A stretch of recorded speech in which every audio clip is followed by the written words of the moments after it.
Uma boa noite a todos vocês, iniciando mais uma live na noite de hoje, justamente com a presença aqui do Daniel Robles, né? Então eu vou aproveitar e agradecer as pessoas que estão acompanhando aqui. Eu acredito que a palestra aqui do Daniel Robles está realmente 100%, está trazendo bastante informação, porque ele foi buscar realmente o trabalho de pesquisa de uma forma bastante profunda.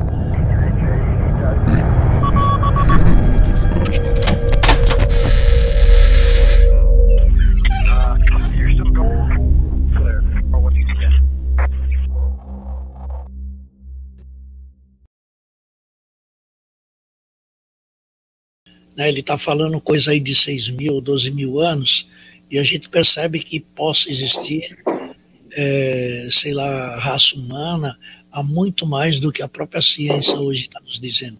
Então é importante o trabalho que essas pessoas pesquisadoras estão fazendo em torno, está se empenhando a buscar aquela verdade. Então ele está chegando aqui, pode continuar aí, meu amigo, o que você coloca aí? A imagem pode permanecer a última, para a gente poder, isso pode manter aí, que é assim,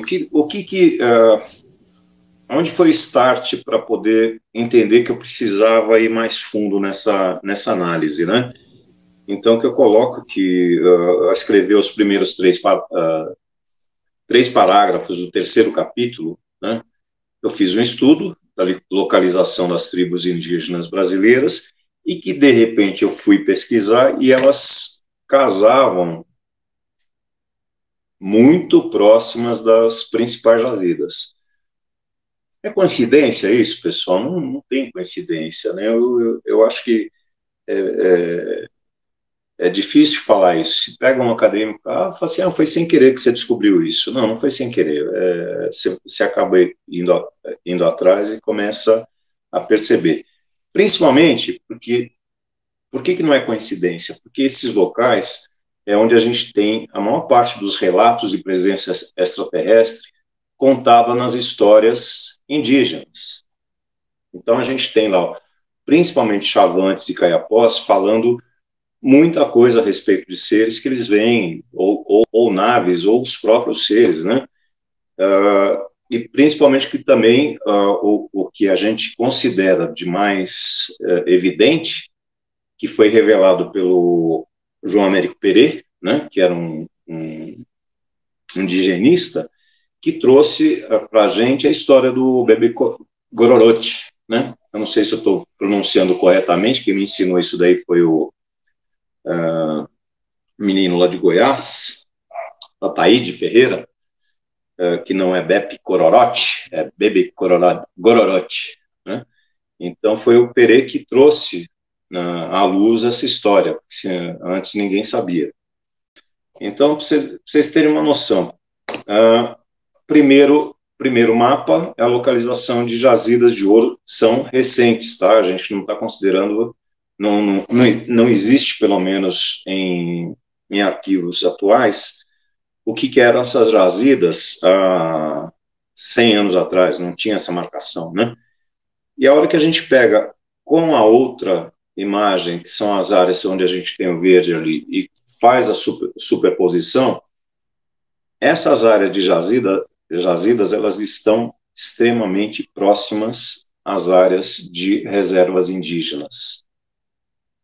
Olha que bacana. A principal delas, que eu considero, é uma teoria que eu defendo até para cortar o pulso, se for necessário, que esses seres avançados, eles estão principalmente nas áreas de manancial. Isso daí eu já conversei outras vezes aí, já apresentei essa ideia para o Edneu. Então, se a gente pegar ali principalmente da região de Minas, do norte da Bahia, ou até do Ceará, ali da região de Quixadá, da região Q, né, do Brasil, traçar uma linha reta até Curitiba ou Santa Catarina, elas passam por diversas represas. Essa linha passa por diversas represas e passa exatamente em cima de principais áreas indígenas e jazidas. Outras também que marcam bastante isso daí são as áreas onde estão os caiapós, os chavantes, entre outras tribos, que é o mais legal dessa brincadeira toda, que da outra vez eu apresentei isso daí, caiu o queixo do Edneu, e caiu o meu também, porque quando eu descobri isso daí, porque eu não fazia ideia, que a gente imagina que no Brasil tem 10, 20 tribos de índios, que são as mais conhecidas, e blá blá, não se sabe mais nada em cima disso. E aí, quando eu fui atrás, pode pular 2, Edneu, por gentileza? Onde tem as colunas cinza. Isso. Então, aí eu fui levantando por região, né? Então, a gente tem ali, principalmente, Amazonas, Roraima e Mato Grosso. Na primeira, segunda, cada coluna dessa daqui, ela contém 22 ou 23 tribos. E aí, quando a gente vai para a página seguinte, eu não vou repetir para vocês todas, porque vai ficar cansativo. A gente tem um total de 259 tribos indígenas. Pode pular um para trás, Edneu, por favor? Tira esse do avião. Isso. 259 tribos indígenas, sendo que a maior parte delas existe histórias ou relatos, sendo dentro do folclore delas ou não, de seres avançados interagindo com suas tribos ou nas suas regiões. Então, a gente não pode ignorar absolutamente nada em relação a esses seres interagindo com essas populações. Outra coisa aí que eu fui atrás, inclusive, por que acontece de grande parte dessas tribos, dessas nações, estarem introduzidas em regiões de jazida, né? Então, é pelo simples fato de coincidência, não, vamos ficar nessa região aqui porque é legal, então a FUNAI fala assim, vocês vão sair daqui agora, vocês vão ficar para lá, né? E aí, levantando um dado nos Estados Unidos, onde está tendo um embate muito forte entre os chefes da tribo Sioux e Crown, junto com 16 líderes de outras tribos, né? São líderes tribais das regiões, que elas protegem parte de 5 estados dos Estados Unidos, né? E elas estão em choque com o governo, porque o governo vira e mexe, quer deslocar eles para começar uma grande mineração de ouro, né? Ou seja, é fácil você imaginar que esses caras são retirados de um determinado local, colocam eles numa região, falam assim, agora vocês vão ficar sentados aqui. A tribo de vocês está em cima dessa jazida. Para quê? É uma forma de proteger.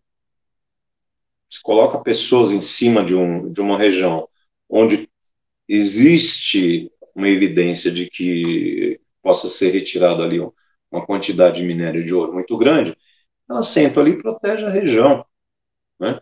E aí está tendo esse embate muito forte. E a gente tem, que não é diferente aqui no Brasil, grandes embates, né, com tribos brasileiras, com o governo, com as mineradoras, com os garimpeiros, né? E você começa a perceber também um outro detalhe muito importante, que são bases aéreas, principalmente, ou bases do exército, ou do lado, ou cravadas em cima dessas jazidas. Então, o neguinho lá tá esperando com um fuzil para ver se alguém entra lá para pegar alguma coisa, mas não vai retirar. É uma forma de repente, meio que maquiar uma situação, né? Ou de proteção. Eu vejo aqui uma situação de proteção, né? Então, seguindo em frente, que agora vem a parte gostosa da brincadeira da gente. Mais uma, Edinho.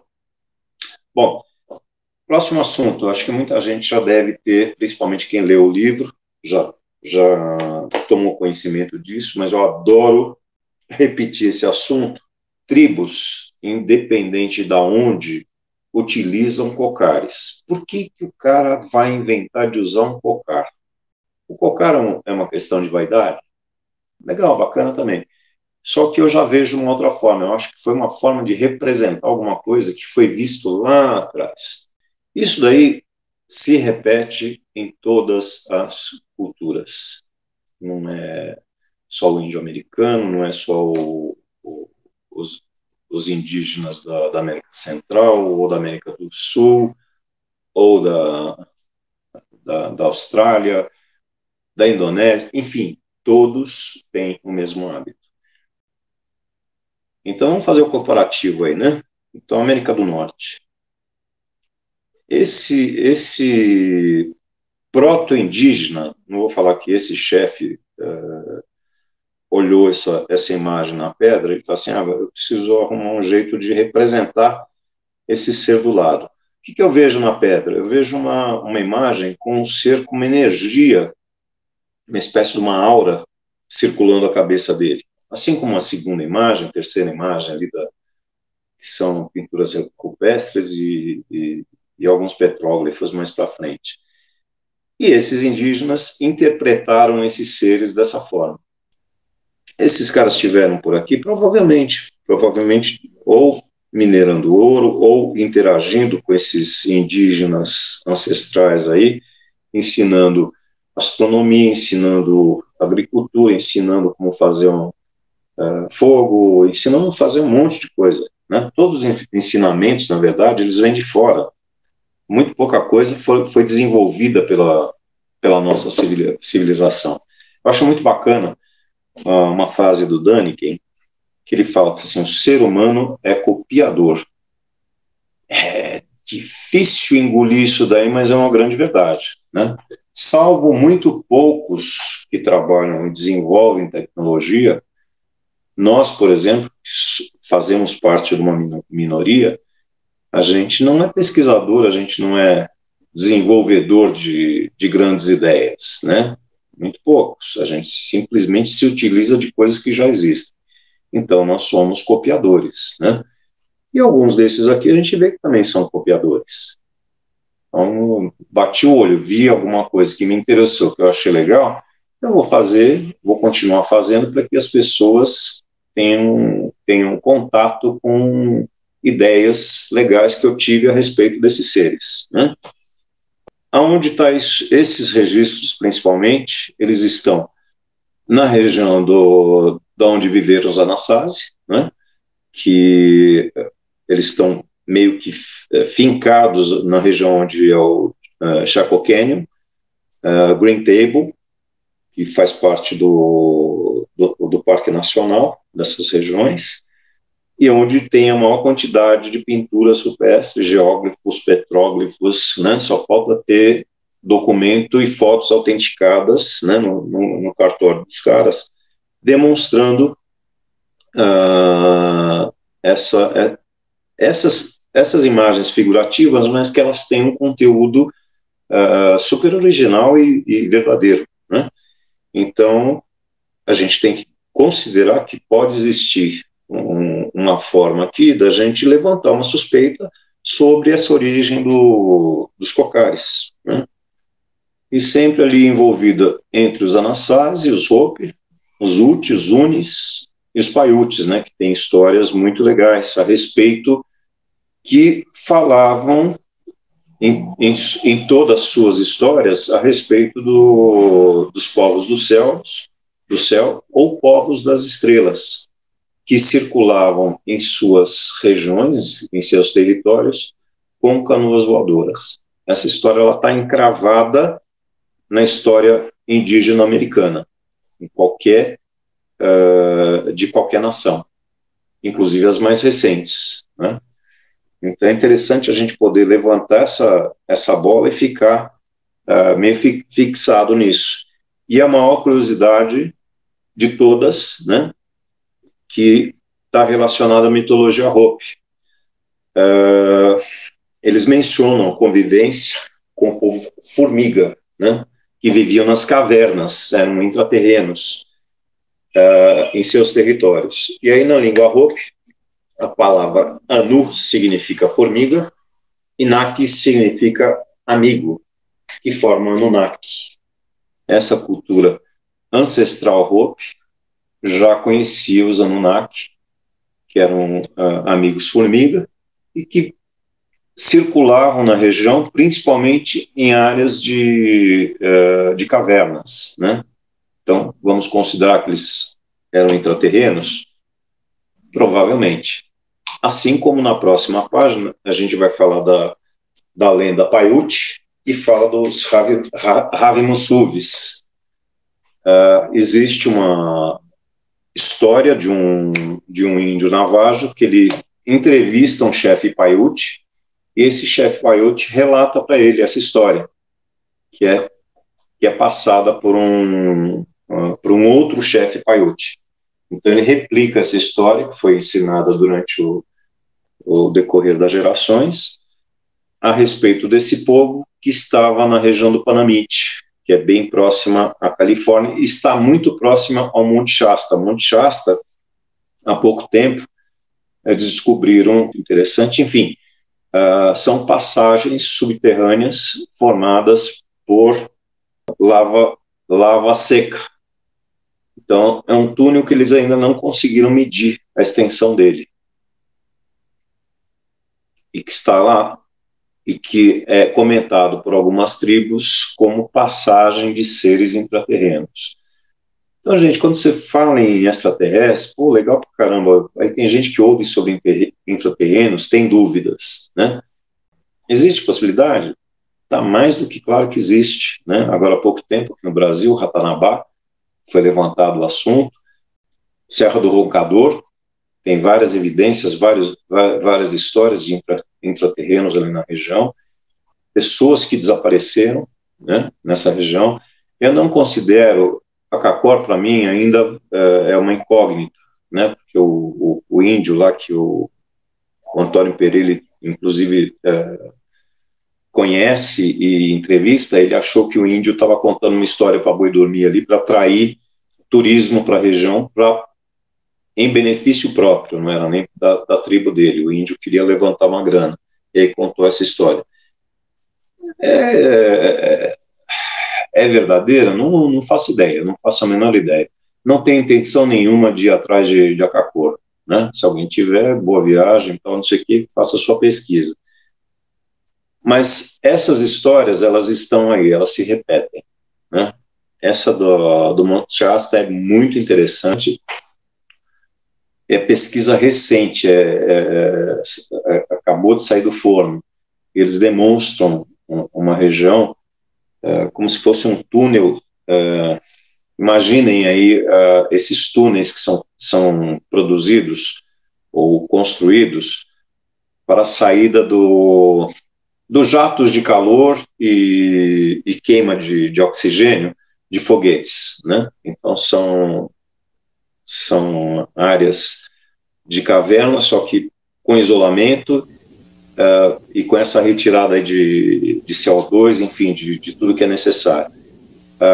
Essa descoberta é super recente, está sendo super falada, então é legal para cada um ir atrás. Enfim, gente, é muita evidência, né, aparecendo, principalmente agora. A gente está num período onde tudo isso está aflorando cada vez mais, e a gente vai ter cada vez mais informações. Então, essa imagem que a gente estava marcando, falando a respeito desses Havimusuvis, né? Esse relato, ele é de uma revista chamada Fate Magazine, de 1948, sob o título de Memórias Tribais sobre Objetos Voadores, né? É bem interessante, ela está disponível na internet, então quem quiser pesquisar mais para frente, fica à vontade. E aí tudo está evidenciado, sem pular ainda, Edneu, mantém essa página, que ela faz parte da sequência, quando a gente começa a observar a arte rupestre distribuída em todas as regiões, né? Então são representações, elas são intercontinentais, elas não estão só localizadas em um ou dois locais, é geral, né? Então cada vez mais novos registros são encontrados, né, com essa, que apresenta essa mesma configuração. Podemos pular agora, Edneu, para a gente ter uma noção, aí a gente vê aí na Serra da Capivara, no Piauí. Então a gente tem várias representações nessa página, nessa foto mais amarelada, de seres normais que não têm essa representação de cocar ou de energia sobre a cabeça, que são pessoas normais, comuns. E algumas outras com a presença desses seres. Inclusive, esses seres, eles são mais altos do que os sem a representação na cabeça. Ela em cima, em Satipo, no Peru. Essa imagem desse sítio também ela é mais recente. E uma que é muito legal, que eu descobri sem querer não, fui atrás e acabei descobrindo, que é em Goiás, em Formosa. Olha que interessante. Aí não vai dar para vocês verem direito, mas na foto em preto e branco ali, dentro da área amarela, tem uma cabeça com esse ser de aura, né?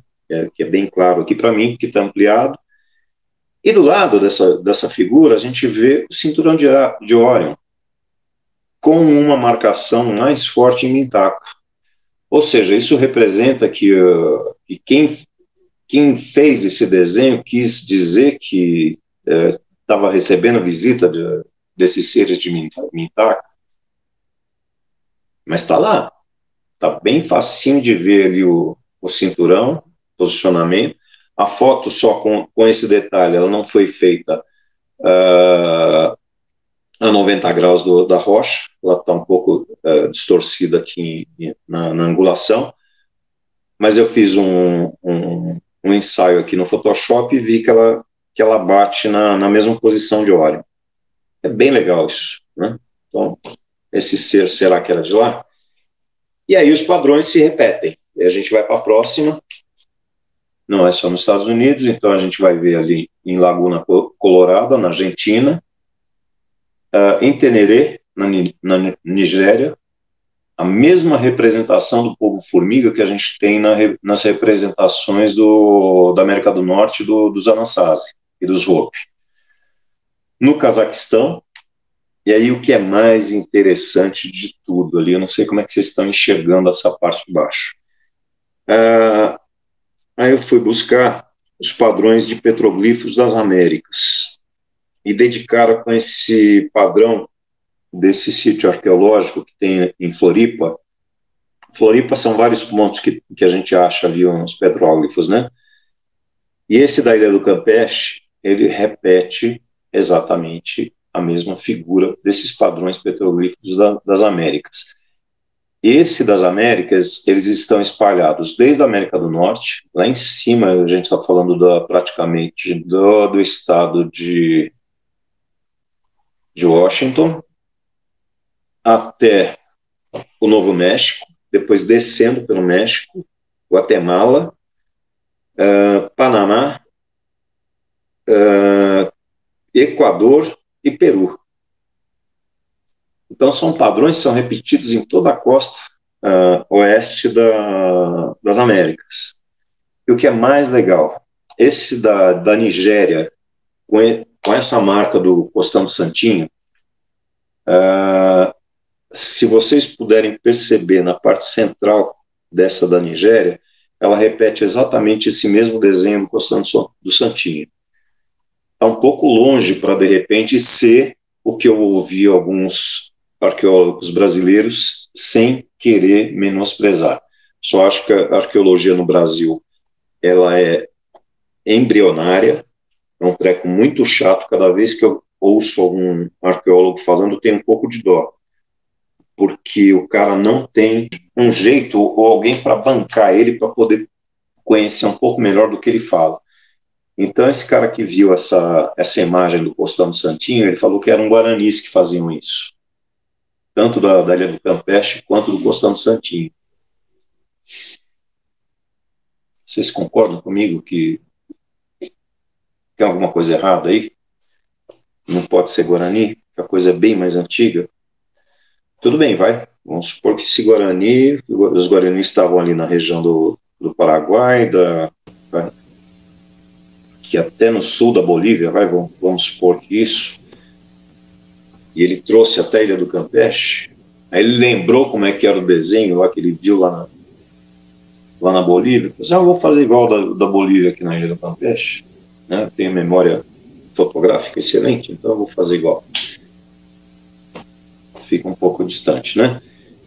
E aí, o que acontece? A gente viu ali um monte de coisa nesse outro trecho, eu falei assim, pô, mas e na Europa, tem alguma coisa? Ah, tem, né? Então, a hora que a gente pula ali para a Europa, na próxima página, que é o lugar da maior quantidade de desenhos rupestres e petróglifos da Europa, que é em Valcamônica.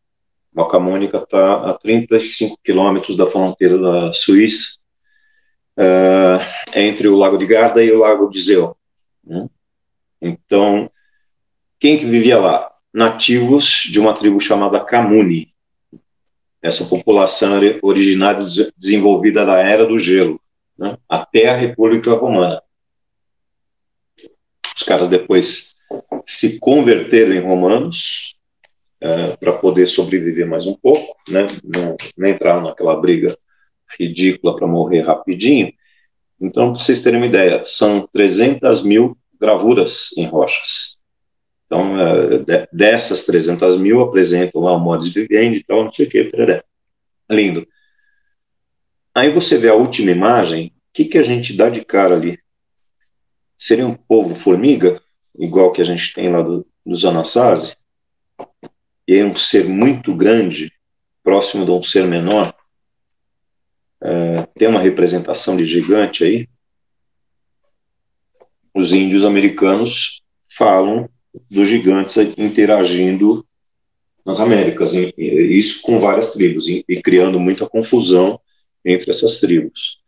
E ali, os seres com a aura, ou capacete, ou sei lá o que, na cabeça. Só que se diferenciando do normalzinho ali, que é a última imagem, com um serzinho com o bracinho levantado. Né? Então tem coisa aqui, gente? Tem, né? Lógico. Não passaria despercebido, né? Aí você chega à conclusão que todos os continentes existe uma conexão? Existe, invariavelmente. Né? A mais conhecida, que uma parte das pessoas já conhecem, são essas duas imagens que vão seguir, que é da Fonte Magna, encontrada na Bolívia, com inscrição cuneiforme, e Apicalú, que é a mesma imagem encontrada em... Pode pular mais um, Edneu? E Apicalú, que é encontrada em Irud, no Iraque, e essa outra que faz parte da coleção do Padre Crespi, no Equador. Então, o que está fazendo essa peça aqui? Né? Como é que chegou até aqui? Ou esses seres trouxeram, ou alguém resolveu falar assim, eu vou dar uma passeada em Irud e vou trazer um presentinho para o imperador aqui. É brincadeira, né, gente? Não é por nada, não. Então, essa iconografia, ela é marcante. E a hora que você fala em iconografia, outro dia eu estava folhando umas imagens, porque eu adoro essa pesquisa principalmente os desenhos em petróglifos, né? Onde a gente consegue, de repente, observar e aguçar um pouquinho mais a percepção. Então, você pode achar coisas que não tenham nada a ver, por exemplo, as imagens que são lá da Pedra do Ingá, eu nunca consegui comparar a nada que eu já vi nas minhas pesquisas. Então, ainda continua, para mim, muito distante de qualquer avaliação ou chegar em algum meio termo, de falar assim, isso daqui eu achei um desenho muito parecido no Líbano, enfim, qualquer outro lugar. Mas outro dia eu estava fuçando e achei uma imagem que me lembrou outra, só que eu não sabia exatamente o que era, e fui atrás.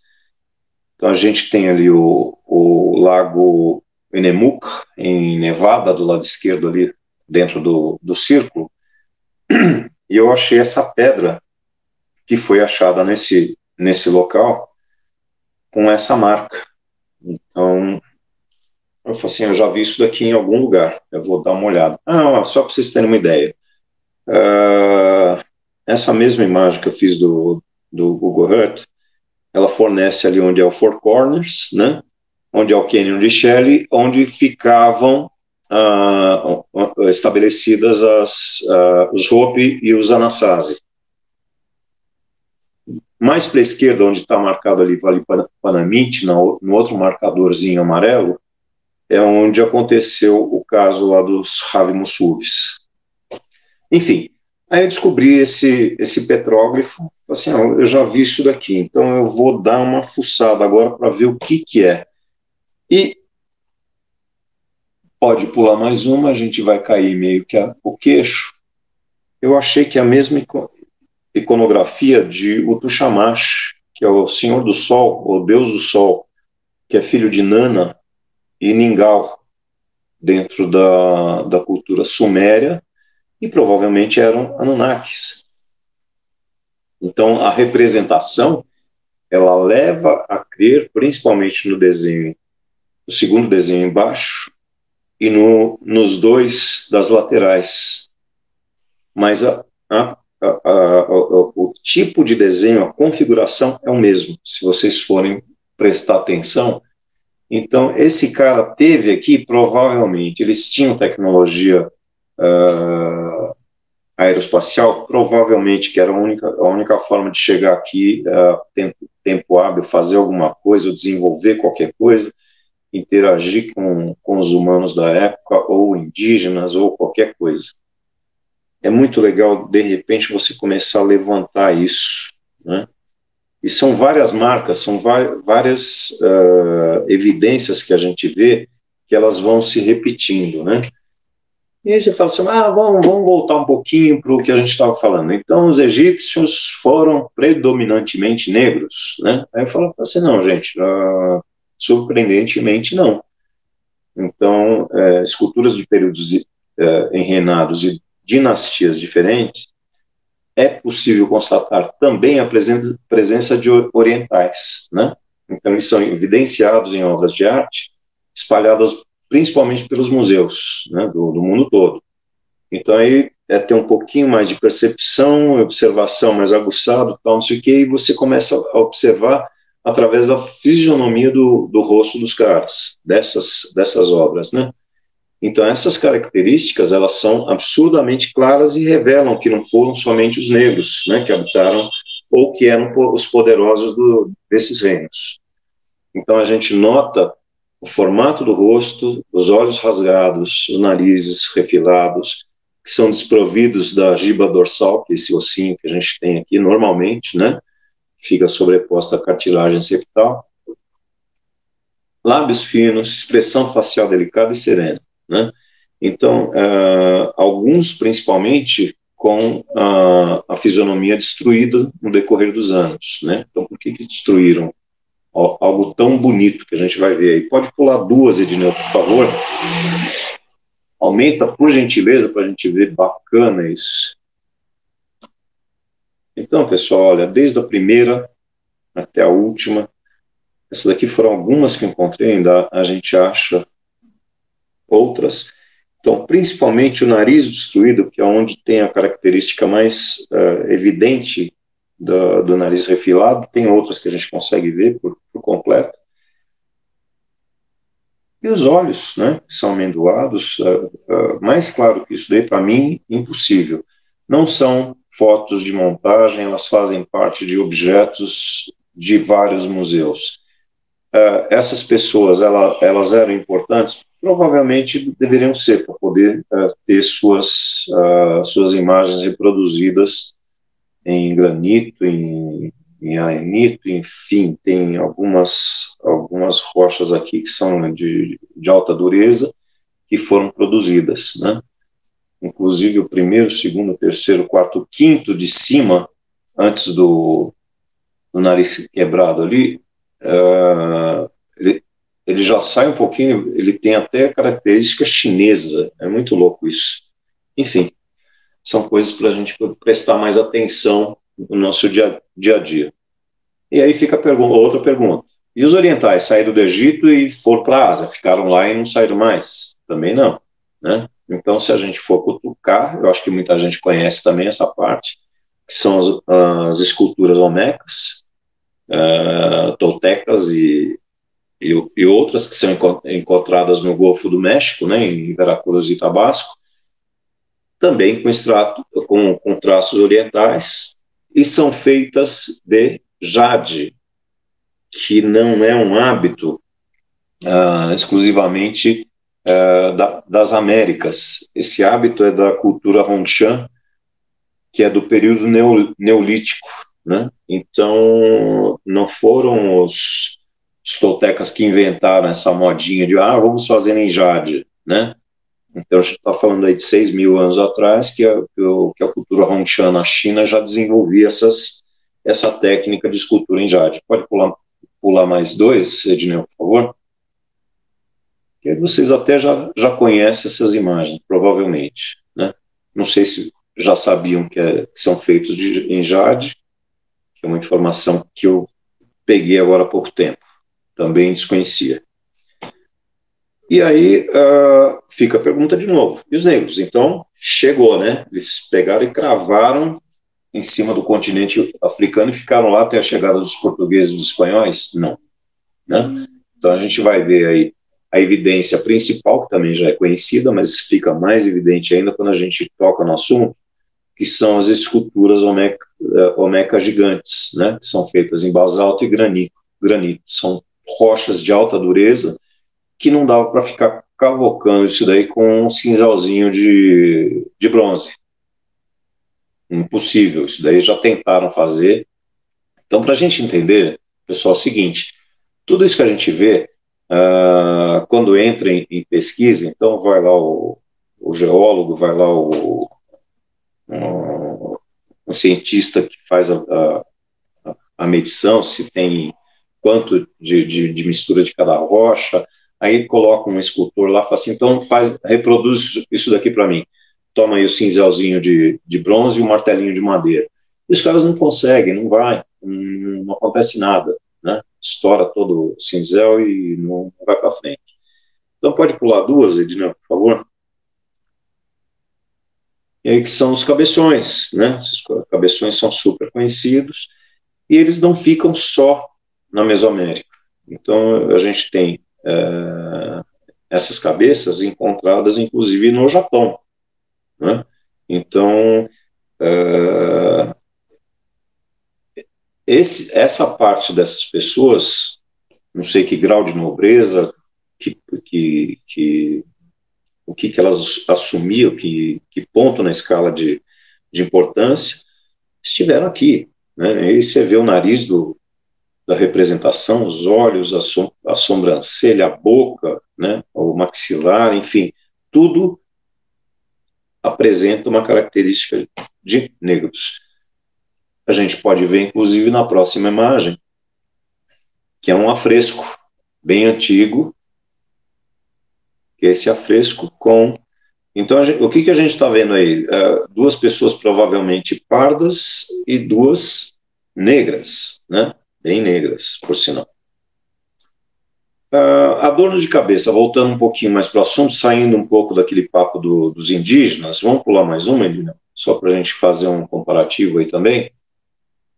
Então, a gente vê aí a cabeça do adorno de Marduk, na Mesopotâmia, né?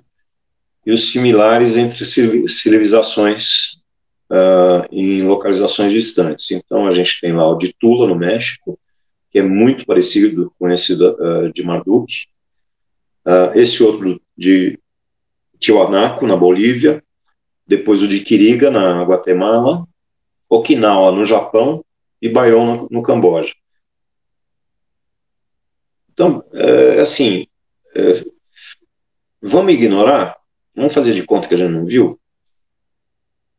Existe um esforço aí para ser feito para poder não lembrar dessa história. Falar assim, não vi, não sei quem fez, e nem vou comentar, porque senão vai ter gente que vai dar risada na minha cara. Não vai rir, não. Ninguém vai cair o queixo e falar assim, nossa, você tinha razão, será? Aí, o que rola? Dá um breakzinho aí, Edner, eu vou entrar numa outra história. Então, vamos lá, meu amigo.